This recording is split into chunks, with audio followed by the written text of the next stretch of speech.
Commercial investment के लिए कहा जाता है कि commercial is the best investment. अगर आप इन्वेस्टमेंट का विचार बनाए तो रेजिडेंशियल के मुकाबले जो है आपका कमर्शियल से काफ़ी अच्छा आपको रिटर्न आपको देखने को मिलता है। कई सारी लोकेशंस है, खास करके नोएडा की जो लोकेशंस है, लोगों ने कमर्शियल प्रॉपर्टीज़ में इन्वेस्टमेंट किया है, बट अभी भी मैं देख रहा हूँ खाली पड़ा है, रेंट पे उठ ही नहीं रहा। क्या रीज़न है सर इसका? मतलब कैसे कोई कस्टमर डिसाइड करेगा कि अगर मेरे को इन्वेस्टमेंट कर रहा हूँ तो फ्यूचर में यहाँ पर जो है मतलब कि रेंट मेरे को अच्छा मिलेगा और लोग आएंगे, ये मॉल चलेगा नहीं चलेगा, इस पर भी कैसे पता चलेगा? देखिए, कमर्शियल को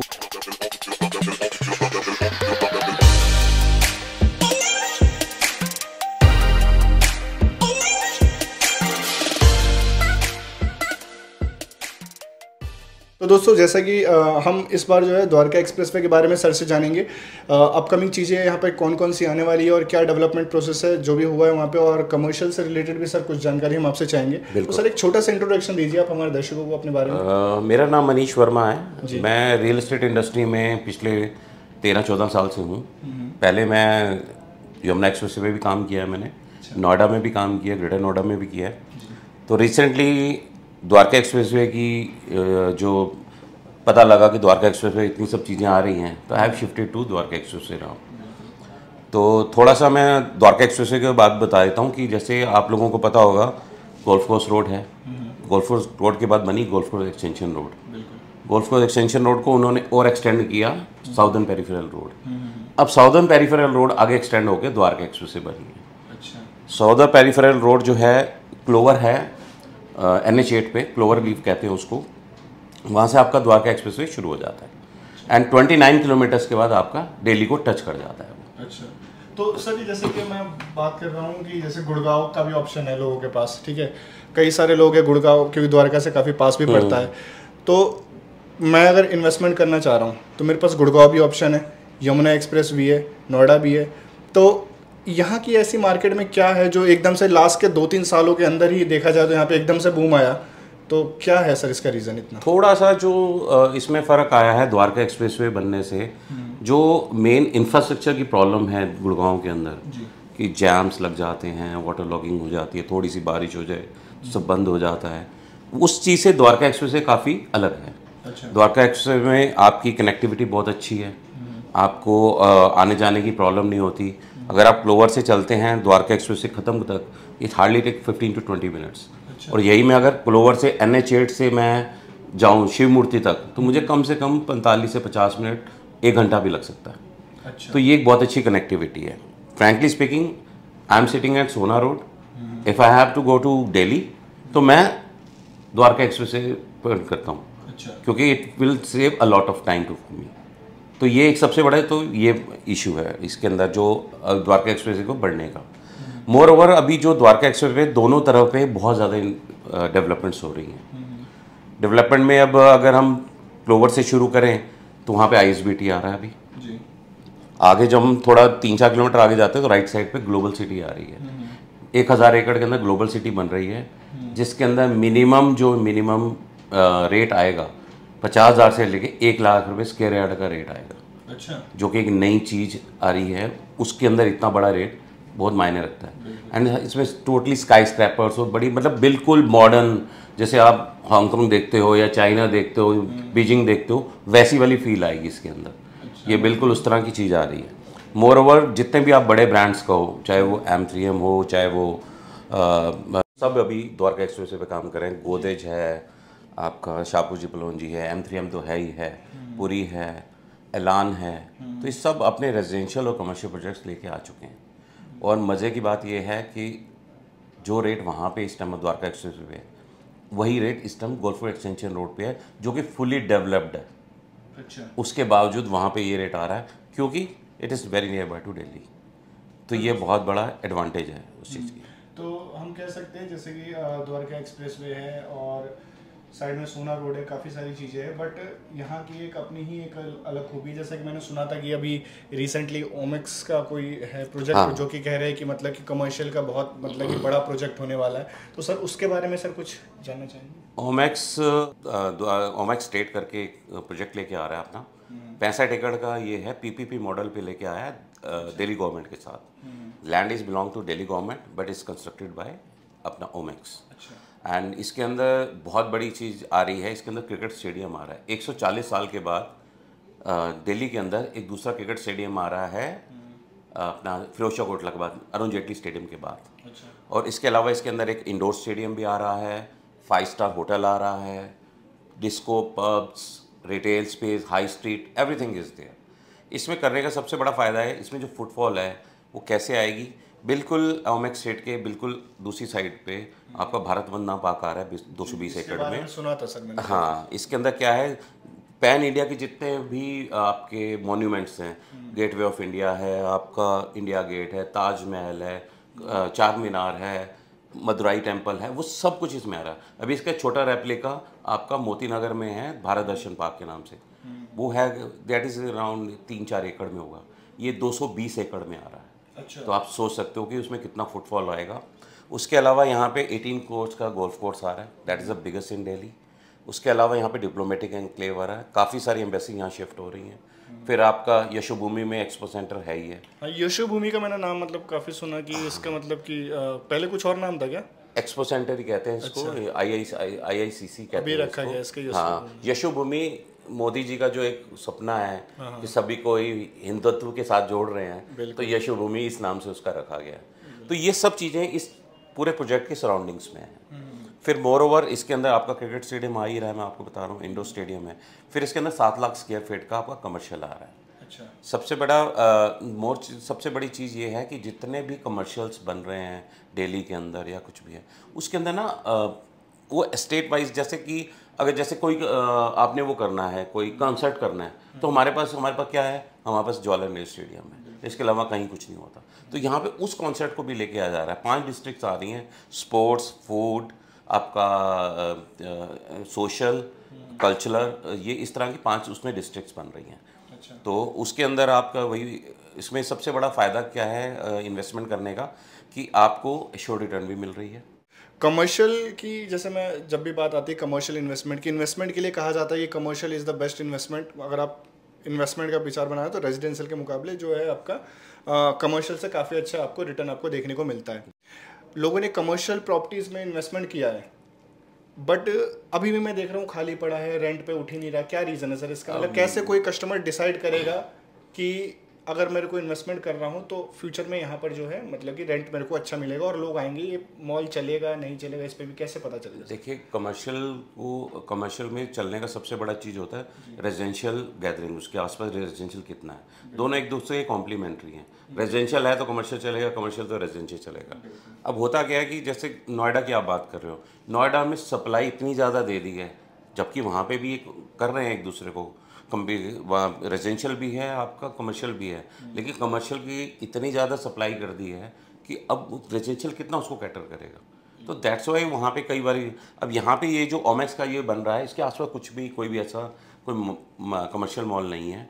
more over this is high street mall, आपका एश्योर्ड रेंटल्स दे रहे हैं, आपकी रिटर्न्स आ रही हैं, 7% की लीज गारंटी दे रहे हैं। ओमेक्स इससे पहले चांदनी चौक कर चुका है। अच्छा। ओमेक्स चांदनी चौक में आपने मतलब 3 गुना उसका रेट हो चुके हैं इस टाइम पे, जब वो लॉन्च हुआ था। उसकी जो आपकी रेंटल्स हैं वो भी 3 साल के बाद उसमें जैसे एस्केलेशन आता है 15% का, वो आ चुका है। तो वहाँ पे भी 9 से 10% की रिटर्न आ रही है आफ्टर पोजीशन। अच्छा। हाँ, और यहाँ पे तो अभी आपको एश्योर्ड रेंटल्स आ रहे हैं टिल पोजीशन 4 साल तक। उसके बाद फिर आपका वही लीज रेंटल शुरू हो जाएगा 7% का। तो अगर ओवरऑल मैं देखूँ, अगर मैंने मिनिमम इन्वेस्टमेंट ही 75 लाख, उसमें 50% अभी देना, 50 आपको एडवांस टाइम में पोजीशन देना। 50-50 का प्लान। 50-50 का प्लान है। 50% लेते ही आपको आपकी एश्योर्ड रेंटल शुरू हो जाता है 1% पर मंथ, जो कि टिल पोजीशन चलनी है। तो इसका टेंटेटिव जो टाइम है वो 4 साल है। रिटर्न की अगर मैं बात करूँ, जो एश्योर्ड रिटर्न है वो मतलब कि बिल्डर्स वगैरह टाइम से करते हैं डिलीवरी? सर देखिए, ओमेक्स की तो रिकॉर्ड बहुत अच्छा है, क्योंकि हमने इसको ओमेक्स कनॉट प्लेस में भी देखा है, ओमेक्स चांदनी चौक पे भी देखा है। And more over this is a PP model, government का पूरा इसके साथ वो है, डीडीए के साथ इसका कोलैबोरेशन। बिल्कुल।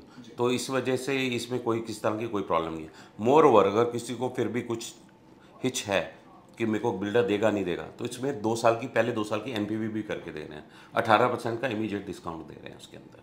अच्छा। 18% आपको 2 साल का डिस्काउंट दे देते हैं, 2 साल के बाद आपकी एश्योर्ड रिटर्न फिर चालू हो जाती है। तो ये भी फैसिलिटी है इसके अंदर। तो इस तरह से आप कमर्शियल देखिए, इस मेन कमर्शियल का क्या होता है कि आज अब फुटफॉल कैसे है। भारत वंदना पार्क आपके पास है, यशु भूमि पीछे है, आपका डिप्लोमेटिक एनक्लेव उधर ही है, गोल्फ कोर्स वहीं पे ही आ रहा है आपका। तो आने वाले टाइम के अंदर वहीं अंदर ही 5 स्टार होटल भी है आपका, इंडोर स्टेडियम भी बन रहा है, फिर कैफ़े पब सब जो आप साइबर सिटी देख रहे हो, जो साइबर हब बना हुआ है, उसका उससे 10 गुना बेटर रेप्लिका यहाँ पे आ रहा है। अच्छा। तो आने वाले टाइम में साइबर हब की जगह लोग इसको प्रेफर करेंगे। मोर ओवर कनेक्टिविटी गुड़गांव के पास है, दिल्ली के बिल्कुल साइड पे है, किसी तरह की कनेक्टिविटी की कोई प्रॉब्लम नहीं है, एयरपोर्ट के पास है। आने वाले टाइम के अंदर उसका भी फ़र्क पड़ता ही है इन चीज़ों का। तो जैसे कि इन्वेस्टमेंट की जब बात आती है, जैसे लोग रियल इस्टेट में जब इन्वेस्टमेंट कर रहे हैं तो, और कमर्शियल में स्पेशली जब कर रहे हैं, तो एक होता है कमर्शियल स्पेस, एक होता है लॉकेबल स्पेस।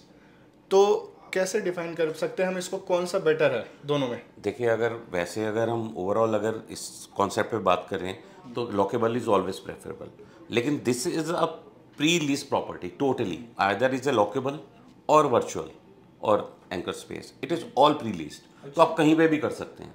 अब अगर एक टिकट साइज आपके पास इन्वेस्टमेंट आपके 75 लाख की है तो गो फॉर वर्चुअल, अगर आपका 3 करोड़ की इन्वेस्टमेंट है गो फॉर लॉकेबल। तो वो सब चीज़ प्री लीज्ड है, आपको उसमें रेंटल आना ही आना है। सिर्फ ये है आप बेसिक स्पेस, मतलब स्पेस लीजिए या लॉकेबल लीजिए, दोनों का मतलब that is one and the same thing. अच्छा। कोई प्रॉब्लम नहीं उसके अंदर। तो ये दोस्तों काफ़ी अच्छी चीज़ है ये, मतलब जैसे सर ने बताया कि प्री लीज कॉन्सेप्ट बेस्ड है ये पूरा जो प्रोजेक्ट है। तो सर मैं एक चीज़ और जानना चाहूँगा कि चलिए ठीक है, ओमेक्स का तो मैंने काफ़ी नाम सुना है, काफ़ी मतलब बड़ा प्रोजेक्ट है, डीडी के साथ कोलैबोरेशन है। तो इसके अलावा और कोई मतलब कि इन्वेस्टमेंट की लोकेशन जो अगर कोई इसमें ना चाहता, अभी गोदरेज लेके आया हुआ है यहाँ पे 89 में, पहले ये फ्लैट्स बट गोदरेज का सर मैंने सुना काफ़ी ज़्यादा मतलब महंगा बहुत होते हैं प्रोजेक्ट इनके। बट वही बात है कि वो ब्रांड है तो लोगों को कोई इतनी कोई प्रॉब्लम होती नहीं है, लोग लेते हैं, लोग मतलब आपको बुला के आपको चेक देते हैं इसका। हाँ, इनका तो गोदरेज का मतलब प्री लॉन्च होते ही बिक जाते हैं। बिल्कुल, फर्स्ट डे के अंदर लॉन्च में बिक जाता है। 49 में एरिस्टोक्रेट आया इनका, Godrej aristocrat, first day sold out था। 89 आया, 89 फर्स्ट डे सोल्ड आउट था।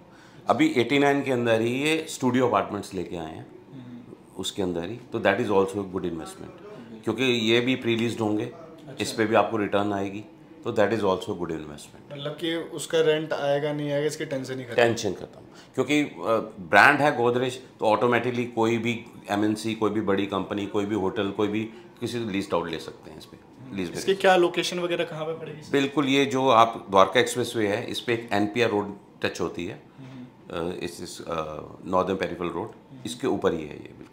अच्छा। On the way 130 metre road है, वाइड रोड है, उसके ऊपर ही है बिल्कुल। दोनों में क्या डिस्टेंस पड़ेगा अगर मैं बात करूँ जैसे ओमेक्स के और इसमें, तो क्या है? ये बिल्कुल ये गुड़गांव में द्वारका एक्सप्रेस के शुरू में है। अच्छा। और ओमेक्स द्वारका एक्सप्रेस के लास्ट में है। अच्छा अच्छा अच्छा। ये इसका फ़ायदा है। चलिए, तो दोस्तों आप चाहे तो सर से कांटेक्ट करना चाहे तो आपको जो स्क्रीन पर नंबर दिख रहा है या डिस्क्रिप्शन में आप देखेंगे उसमें भी आपको नंबर दिखेगा, आप डायरेक्टली हमारी टीम से कांटेक्ट कर सकते हैं। आप डायरेक्टली यहाँ से सर से मिलना चाहे तो आप आकर के मिल भी सकते हैं। द्वारका में जैसे कमर्शियल की तो चलिए काफ़ी मतलब कि डिमांड है, बहुत तेज़ी से लोग इन्वेस्टमेंट कर रहे हैं और बहुत ज़्यादा मतलब कि अभी इन्वेस्टर्स का ज़्यादातर जो है कमर्शियल पे ज़्यादा फोकस है। रिटर्न की अगर मैं बात करूं, जैसे कि मैंने कई सारी प्लॉट्स पे भी मैंने शूट करता आया हूं पास्ट में, तो प्लॉट्स के बारे में मैं जानना चाहूँगा, कोई प्लॉट्स में इन्वेस्टमेंट करता है, ज़मीन भी अपने आप में बहुत अच्छी इन्वेस्टमेंट होती है, तो प्लॉट्स का क्या मतलब रिटर्न रहता है बाकियों के मुकाबले प्लॉट्स, और इसमें हम कैसे कंपैरिजन कर सकते हैं? मैं छोटा सा आपको एग्जांपल देता हूँ।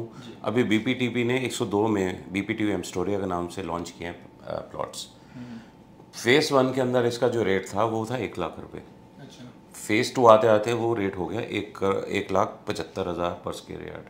अच्छा। आज के टाइम पे उन्होंने 2,75,000 रुपये का रेट रखा हुआ है, 25,000 रुपये का इनॉग्रल डिस्काउंट है, तो 2.5 लाख रुपये पर स्क्वायर यार्ड के हिसाब से बेच रहे हैं। अच्छा। तो अगर आप मिनिमम 100 गज का भी लेते हो तो 2.5 करोड़ रुपये का प्लॉट हो गया, और उसके अंदर आप वही जो यहाँ पे है G+4 बना सकते हो आप। तो इन्वेस्टमेंट की मैं जानना चाह रहा हूँ कि अगर एक कमर्शियल इन्वेस्टमेंट हो गया, ऑफिस स्पेस हो गया, ठीक है, इसमें श्योर रिटर्न आपको मिलता है। ज़मीन में क्या है कि आपने खरीद लिया, एक टाइम के बाद आप बेचोगे तो वहाँ पर आपको अच्छा एक रिटर्न आपको मिलेगा। तो दोनों में बेस्ट हम कैसे सही कर सकते हैं, क्या बेस्ट है दोनों में? एप्रिसिएशन ब्लैंड में ज़्यादा आती है इंस्टेड ऑफ आपका कमर्शियल, क्योंकि कमर्शियल में तो आपको 1% ही आना है, पर यहाँ पे जो रिटर्न आनी है वो 10% भी आ सकती है, 20%, 25% भी आ जमीन का एक बेनिफिट ये भी होता है कि आप उसको खुद भी यूज़ कर सकते हो अपने लिए। बिल्कुल आप उसके लिए यूज़ कर सकते हो, आप उसको फ्लोर वाइज बना के बेच सकते हो, आप बना के रह सकते हो, बड़ी सारी चीज़ें हैं। अब जैसे बीपीटीपी का बता रहा हूँ, ऐसे ही वाटिका सिटी के प्लॉट्स हैं यहाँ पे, जीएमएस के हैं, डीएलएफ गार्डन सिटी है, डीएलएफ अल्मेडा है। तो इस तरह के बहुत सारे प्लॉट्स हैं। रेंज उनकी वही है कि 1.25 लाख पर स्क्वायर यार्ड से 3 लाख रुपए पर स्क्वायर यार्ड तक जाते हैं। अगर उससे सस्ता आप जाना चाहते हो तो देन यू गो फॉर सोना रोड। अच्छा, जो सोना रोड के अंदर रॉफ है आपका, और 2-4 प्रोजेक्ट्स हैं जो कि लाख रुपए 1.25 लाख रुपए में आपको मिल जाता है यहाँ पे। सोना रोड पे तो ज़्यादातर फ्री होल्ड आई थिंक है इन्वेस्टमेंट का। नहीं, ऐसा कुछ नहीं है। कंपनी अपने प्लॉट कटे हुए हैं, सेक्टर्स कटे हुए हैं, अप्रूव्ड है वो, अप्रूव्ड है। चलिए ठीक है दोस्तों, तो काफ़ी अच्छा लगा सर आपसे बात करके, और काफ़ी नॉलेज मिली हमारे दर्शकों को और मुझे भी पर्सनली। तो कोशिश करेंगे हम नेक्स्ट एक वीडियो हम यहाँ की जो प्रोजेक्ट्स जो अभी अंडर कंस्ट्रक्शन है और क्या क्या चीज़ें डिलीवर हो चुकी है, इस पर भी हम एक वीडियो लेकर के आने की कोशिश करेंगे। और जो प्रोजेक्ट जैसे कि ओमिक्स का अभी सर ने बताया, और यहाँ पे जो प्लॉटिंग्स जो हो रही है उनकी भी हम वीडियो शूट करेंगे और उस प्रोजेक्ट की डिटेल आप तक पहुँचाएंगे। एक प्रोजेक्ट का प्रॉपर ब्लॉग हम शूट करेंगे। आज हमारे जो डिस्कशन था वो द्वारका एक्सप्रेस वे के लिए स्पेशली था। तो सर बहुत धन्यवाद, आपने इतना टाइम दिया। Thanks sir. Thank you.